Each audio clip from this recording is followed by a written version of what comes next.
Welcome to part 2 of Chapter 4, Ecosystems and Living Organisms. We are starting on slide 16 and going through 22 for part 2. The remaining of the chapter will be part 3. Okay, a niche is the role, and this includes resources that the animal needs, or the organism, I shouldn't say animal, organism needs to survive.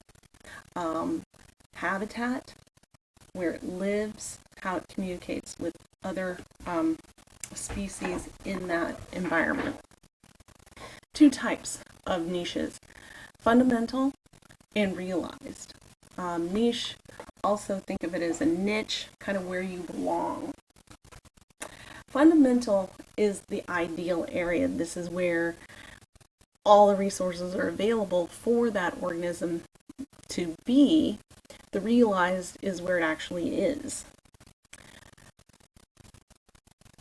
We're going to look at the green anole and the brown anole lizards that are in South Florida, and how the brown anole, an invasive species that has been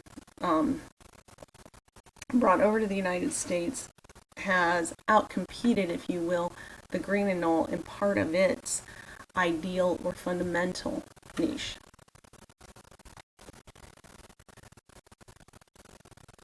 If you look at these pie charts, species 1 is representing the green anole.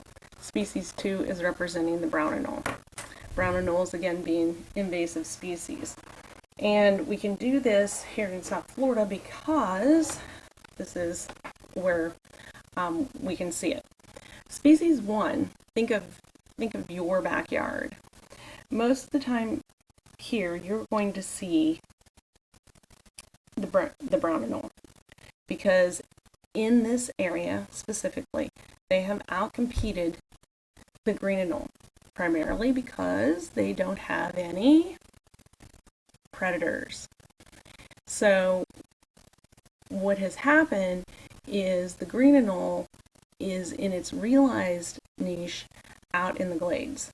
So further west of here we can find the green anole, but that is not a good area for the brown anole, so they have not encroached out there or moved their population out there. So what it's done, because we say that two organisms cannot fill the same niche or niche, and both of them be successful, it has taken that ideal or fundamental niche of the green anole and reduced it. And so what you see in the second phase of this is species 1, or the green anole, has a more limited area than where it really could live because of this invasive species. Another thing in Chapter 4 we need to look at is, and think about, resources are not infinite. They are finite. Therefore, resources become a limiting factor in the number of individuals in a population, whether that be producers or primary consumers, secondary consumers, tertiary consumers. All of these resources are being utilized, and there's only so much of them before they're used up. So let's look at this graph, and x-axis, amount of limiting factor, and number of individuals going up your y-axis. Notice this is a bell curve. What this is actually saying is, in the bell is where that species thrives. This is where the number of individuals in the population can be the highest.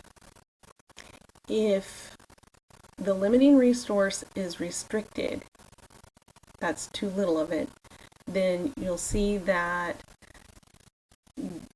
the individuals will start to decline. If there's too much of it, individuals will also start to decline to where they could become extinct. Okay, This is kind of like the Goldilocks effect, if you think about it, just right. And it can be anything. As you can see up there, it can be water, minerals, sunlight, living space. Can be affected. We did our quiz, the SQ3R quiz asked you about this graph, and we actually have already talked about it in class, at least this year, before you're seeing this. So you have a good example there, but I'll go over it again. Let's say water. Amount of limiting factor, if we have just the right amount of water, then they have enough for their needs. Too little water gives us a drought. Less individuals can survive with too little water. If it's too much, there's a flood. And let's just say this is grass. And okay, so it's a producer. Too little water, you don't have enough grass. Too much water, and you get root rot, and the grass can't grow either. So just right amount gives us the most lush, abundant amount of grass possible.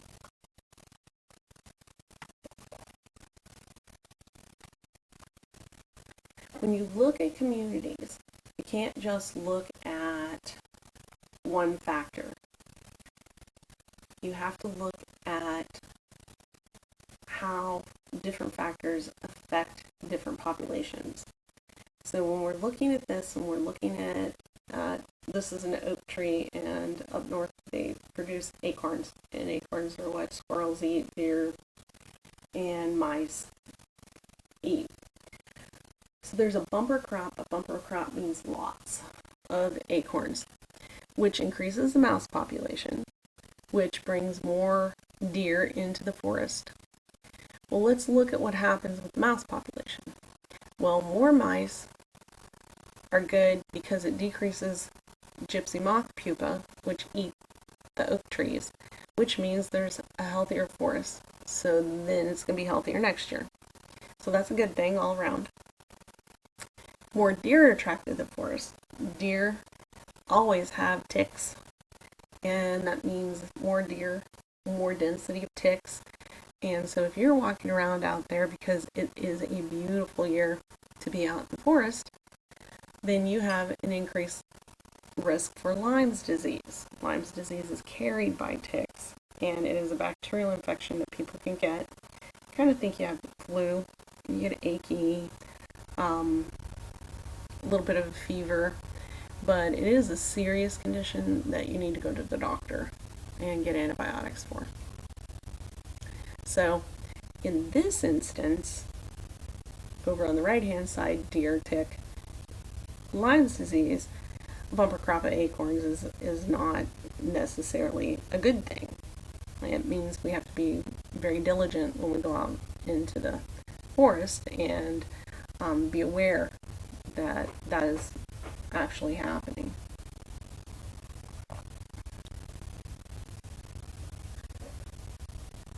Two different kinds of competition within a species and between two species. Within a species, most species, competition within the species dictates kind of who runs the organization. If you think about lions, the males always eat first, the females eat second, and there's a pecking order of females. So the highest ranking females eat, then the next, and then the cubs get what's left over. Of course, mommy's feeding them too.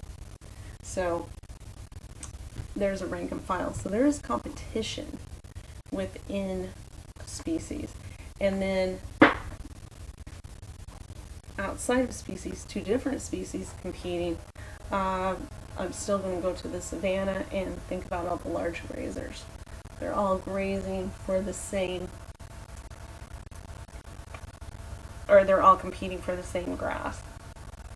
So when they're at the end of dry season, that competition is very real, and that starts weeding out some of the sick and the old of each one, say zebras and wildebeest. of the zebras and the wildebeest. Okay. Here's competitive exclusion in a petri dish. And this is what we were talking about with our tuanoles, that no matter where an organism is or what the organism is, it can't directly compete in all parts of its niche, or if it does, one's not going to win, so to speak. So if you look at these two top graphs, these are two paramecium, and there's a paramecium over there. It's a protist and a unicellular but eukaryotic unicellular organism that is aquatic. They won't hurt you. They're benign. If you look at this Aurelia, look at the curve. It's a very rapid grower, and it goes up to 95 individuals in the petri dish. This is a little dish, and they put food in there for it.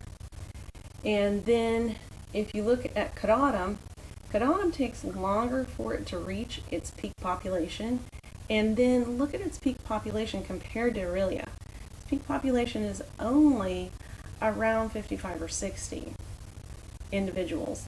So what can you say about the difference in Aurelia and Chpt at that point, just looking at their growth curves? I hope you said that Aurelia needs less energy to maintain itself and to grow than Chpt, or vice versa, Chpt needs more. Okay, now we put them in the same habitat,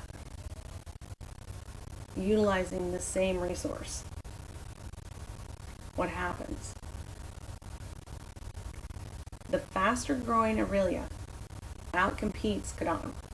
Look at the green line. It slows down the growth rate of Aurelia.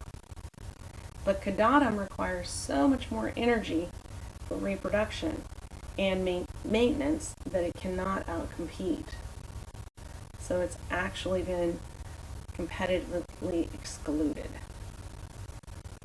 And that's showing that they have competed head-to-head for the same resource, and there's no resource partitioning here.